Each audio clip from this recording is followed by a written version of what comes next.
حضرت خضر علیہ السلام فرما رہے تھے اور میری حیرت بڑھ رہی تھی۔ ساتھ ہی حاجی صاحب اور صحابی بابا بیٹھے یہ باتیں سن رہے تھے۔ حضرت خضر علیہ السلام نے سورہ اخلاص کی جو برکات بتائیں وہ سب لاکھوں جنات نے قبول کی، بلکہ حضرت خضر علیہ السلام نے سب کو اجازت دی، مجھے خاص الخاص اجازت عطا فرمائی اور میں ہر پڑھنے والے کو بھی اجازت دے رہا ہوں۔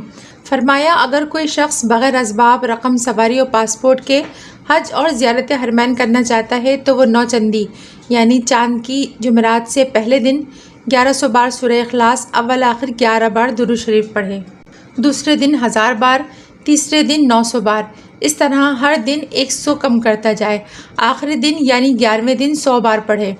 روزانہ ایک ہی وقت اور ایک ہی جگہ ہو تاکہ عمل میں طاقت اور تاثیر رہے۔ سفید لباس اور خوشبو لگا کر یہ عمل کیا جائے۔ ہر ماہ یہ عمل اسی طرح 11 دن کیا جائے۔ بس یہ عمل جاری رکھے، ناغہ نہ کرے۔ اگر مراد جلد پوری نہ ہو تو عمل نہ چھوڑے، جاری رکھے۔ ایسا غیبی نظام چلے گا اور اس کے ساتھ ہوگا کہ یہ خود سوچ نہیں سکے گا کہ کیا ہوا اور کیسے ہو گیا، بس ہو جائے گا اور خود بخود یہ حرمین کا مسافر بن جائے گا۔ اس عمل کے بتانے کے بعد ایک عمل اور فرمایا، جس قسم کا مسئلہ ہو اور کوئی بھی ناممکن مشکل ہو جو کسی بھی طرح حل نہ ہوتی ہو، ہر طرف سے کوشش اور محنت کر کے تھک گئے ہوں، کسی طرف سے راستہ نہ کھلتا ہو، موت کے علاوہ کوئی راستہ نظر نہ آتا ہو، تو رات 1 بجے کے بعد 4 نفل اکٹھے ایک ہی سلام کے ساتھ پڑھنے کی نیت کرے۔ پہلی رکعت میں سورہ فاتحہ کے بعد 101 بار سورہ اخلاص مع تسمیہ پڑھے۔ اس طرح ہر رکعت میں پڑھے، بس دھیان اور توجہ اللہ کی طرف اور خاص حضوری ہو۔ ہاتھ میں تسبیح لے سکتے ہیں۔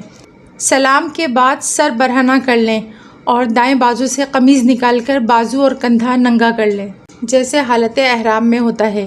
پھر 500 بار سورہ اخلاص پڑھیں، اول و آخر درود شریف۔ پھر جتنی دیر سارے عمل میں لگتی ہے اتنی دیر خوب گڑ گڑا کر بھکاری بن کر دعا کریں، رو رو کر مانگیں کہ جسم کا رواں رواں کھڑا ہو جائے۔ بہت لمبی اور عاجزانہ دعا کر کے پھر 100 بار سورہ اخلاص پڑھیں اور پھر سورہ اخلاص پڑھتے ہوئے لیٹ جائیں۔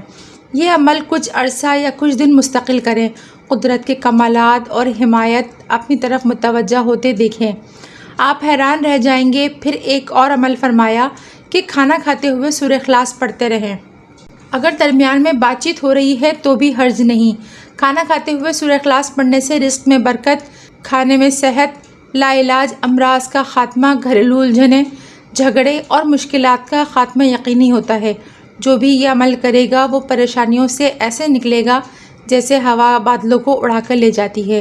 کسی کو نوکری چاہیے، کسی کو کھلا رزق چاہیے، کسی کو مقدمات میں کامیابی چاہیے، کسی کو اولاد چاہیے، کوئی اولاد کی تربیت سے پریشان ہے، قرض اتارنا چاہتا ہے، خواہ دل کی جو بھی مراد ہے وہ ہر کھانے کے درمیان، ہر وضو کے درمیان مسلسل سورہ اخلاص پڑھے۔ پھر قدرت ربی کا مشاہدہ کرے۔ میں نے حضرت خضر علیہ السلام سے عرض کیا کہ کوئی ایسا عمل بتائیں کہ آپ سے ملاقات ہو جایا کرے۔ فرمایا جو شخص سورہ اخلاص کثرت سے پڑھتا ہے میں اس شخص سے ضرور ملاقات کرتا ہوں، چاہے جس حالت میں ہو ملاقات ضرور ہوتی ہے۔ مجھ سے مخاطب ہو کر تاکید سے فرمانے لگے کہ آپ کا 1.25 کروڑ بار پڑھا سورہ اخلاص ہی ہے کہ میں خود تلاش کرتا ہوں، جو بھی آپ سے محبت کرے گا میں اس سے محبت کروں گا اور اس کی مشکلات میں اس کا ساتھی بنوں گا، کیونکہ مجھے آپ سے محبت ہے۔ اور پھر حضرت خضر علیہ السلام نے میرے کاندھے پر ہاتھ رکھ کر مزید فرمایا، جو آپ سے نفرت کرے گا اس کے نقصانات ہوں گے اور پریشانیوں سے کبھی نکل نہیں سکے گا۔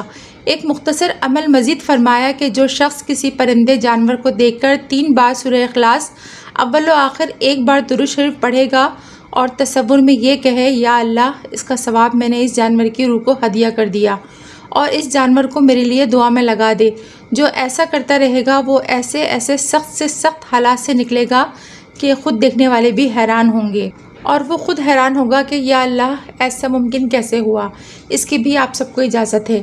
ابھی پچھلے دنوں کی بات ہے، میں عبدالسلام باورچی جن، حاجی صاحب اور صحابی بابا اور بے شمار جنات ہم سب اکٹھے ہو کر لاہور کے شاہی قلعے کے تیسرے تہہ خانے میں ایک مشہور صاحب کمال درویش کی تربت پر بیٹھے سورہ اخلاص پڑھ رہے تھے۔ یکایک میں نے اپنے اوپر ایک غنودگی سی محسوس کی، حالانکہ عام طور پر مجھے غنودگی محسوس نہیں ہوتی۔ میں نے محسوس کیا کہ میرے اوپر کوئی چیز گر رہی ہے، لیکن گرنے کا انداز ایسے ہے جیسے پھول کی پتیاں گرتی ہیں۔ میں بالکل بے سود سا ہو گیا۔ دل پر غنودگی نہیں تھی لیکن جسم بے جان تھا، اور مجھے اس بات کا بھی احساس تھا کہ صحابی بابا کے علاوہ اور لاکھوں کی تعداد میں سارے جنات موجود ہیں۔ ویسے بھی میرے ساتھ ہر وقت جنات کے لشکر چلتے ہیں۔ ساری کیفیتوں کے بعد میں نے ایک چیز اور مزید محسوس کی۔ اب میرے اوپر ہلکی سی پانی کی پھوار، ایسے کہ جیسے گلاب کے پھولوں پر شبنم ہوتی ہے، وہ گرنا شروع ہو گئی۔ خوشبو بڑھ گئی، کیفیات میں اضافہ ہو گیا، اور میں مدہوش اسی خوشبو، پتیوں کے گرنے اور روحانی پھوار کو مسلسل اپنے جسم پر اور اپنے دل پر محسوس کر رہا تھا۔ یہ کیفیت بہت دیر رہی۔ میں بیٹھا رہا اور مسلسل سورہ اخلاص پڑھتا رہا۔